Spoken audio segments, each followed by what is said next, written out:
नमस्कार, खबरें दिन भर में आपका बहुत बहुत स्वागत है। आप देख रहे हैं भारत टाइम्स। एक मशहूर कहावत है, दूध का जला छाछ भी फूंक फूंक कर पीता है। पिछले 2 लोकसभा चुनाव में राजस्थान में अपना खाता नहीं खोल पाई कांग्रेस ने इस बार टिकट बंटवारे में काफी प्रयोग किए। 10 प्रत्याशियों की पहली सूची में कोई भी चेहरा रिपीट नहीं किया। यहाँ तक कि 2014 के प्रत्याशियों को दोबारा मौका नहीं दिया गया। एक और खास बात, अब तक कयास लगाए जा रहे थे कि अशोक गहलोत जैसे नेता लोकसभा चुनाव लड़ेंगे, लेकिन ये साफ हो गया कि बड़े नेता चुनाव मैदान में जाने से बच रहे हैं। पूर्व मुख्यमंत्री अशोक गहलोत के बेटे वैभव को जालोर सिरोही से टिकट मिलने के बाद उनके चुनाव लड़ने की संभावना खत्म हो गई। पूर्व मुख्यमंत्री सचिन पायलट को लेकर माना जा रहा था कि वो टोंक सवाई माधोपुर से चुनाव लड़ेंगे, लेकिन उनके समर्थक विधायक को टिकट दिया गया। अब बड़े नाम के साथ प्रदेश अध्यक्ष गोविंद सिंह डोटासरा, सीपी जोशी की सीट बची है। सीपी चुनाव हारे हुए हैं तो संभवतः वो चुनाव लड़ ले। बाकी डोटासरा की संभावना कम ही नजर आ रही है।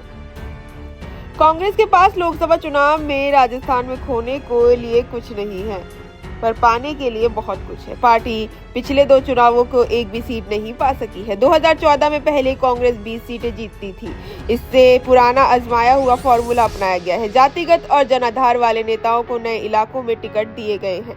कांग्रेस पर एक दबाव भी ये भी है कि राजस्थान विधानसभा चुनाव में वोटर्स के बीच कांग्रेस का प्रभाव दिखाई देता है, लेकिन लोकसभा चुनाव में वोटिंग पैटर्न बदल जाता है। पहली सूची में कांग्रेस में अशोक गहलोत और सचिन पायलट खेमे को बैलेंस करने का प्रयोग किया गया है। हम आपको बता दें, गहलोत गुट से 4, पायलट गुट के 5 नेताओं को टिकट दिया गया है।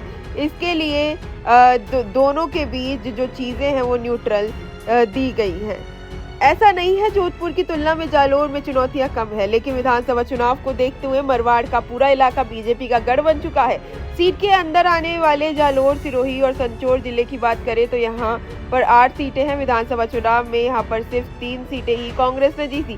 दूसरा, अप्रवासियों की संख्या ज्यादा है जो गुजरात व महाराष्ट्र से आते हैं, वह बीजेपी बैकग्राउंड के माने जाते हैं। सांसद राहुल कस्वां कितना नुकसान पहुंचाएंगे ये वक्त बताएगा, लेकिन कांग्रेस को चूरू सीट से एक मजबूत कैंडिडेट की तलाश थी जो खत्म हुई। कस्वां इस सूची में कांग्रेस के लिए सबसे मजबूत कैंडिडेट में से एक है। भले ही कांग्रेस की कितनी भी आंधी रही हो, लेकिन 1999 के बाद इस सीट पर बीजेपी का ही कब्जा रहा है। पहले राहुल कस्वां के पिता राम सिंह कस्वां यहाँ से 4 बार सांसद रहे। ऐसे में कस्वां का प्रभाव तो इस सीट पर रहेगा ही रहेगा। बड़ी चुनौती तो नहीं कह सकते, लेकिन चुनाव को रोमांचक जरूर बना दिया गया है। जोधपुर की बात करें तो यहाँ पर केंद्रीय मंत्री गजेंद्र सिंह शेखावत के सामने नए चेहरे के रूप में करण सिंह को उतारा गया। यह एक स्थानीय नेता है, साथ ही राजपूत हैं, पायलट के समर्थक हैं। सीट पर राजपूत मतदाता हैं।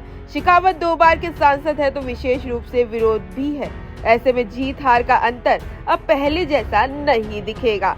उदयपुर एसटी रिजर्व सीट पर इस बार 2 अफसरों से मुकाबला होगा। दोनों ही अफसर उदयपुर में रह चुके हैं। कांग्रेस में उदयपुर के कलेक्टर रहे ताराचंद मीणा को उतारकर नया चेहरा दिया है। बीजेपी ने यहां पर डीटीओ रहे अतिरिक्त परिवहन आयुक्त मन्ना लाल रावत को टिकट दिया है। दोनों ही उम्मीदवार मैदान में होने से यह मुकाबला रोमांचक है।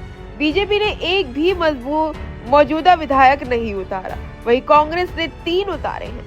बाकी देखें तो जैसे बैलेंस कांग्रेस की पहली सूची में दिख रहा है, वैसा ही बीजेपी की 15 नामों की वाली सूची में दिखाई दिया था। बीजेपी के 8 प्रत्याशी ओबीसी वर्ग थे। इसमें से 4 प्रत्याशी जाट, ब्राह्मण, वैश्य और राजपूत समाज से एक सीट को मौका दिया गया, क्योंकि कांग्रेस की स्क्रीनिंग कमेटी ने 8 विधायकों के नाम प्रस्तावित किए थे। पहली सूची में 3 विधायकों के नाम सामने आ गए। अब 5 और सीटों पर विधायकों के नाम आने हैं। कोटा बूंदी से अशोक चांदना, डोसा से मुरारीलाल मीणा, राजसमंद से सुदर्शन सिंह रावत, बाड़मेर से चौधरी, करौली, धौलपुर से अनीता जाटव या संजय जाटव के नाम आलाकमान के पास पहुंच चुके हैं। देखना ये होगा कि लोकसभा सीट में कौन कितनी बड़ी विजय हासिल करता है। ऐसे ही तमाम खबरों को जानने के लिए हमारे साथ बने रहे। हमारे चैनल को लाइक करें, सब्सक्राइब करें और बेल आइकन दबाना बिल्कुल भी ना भूलें।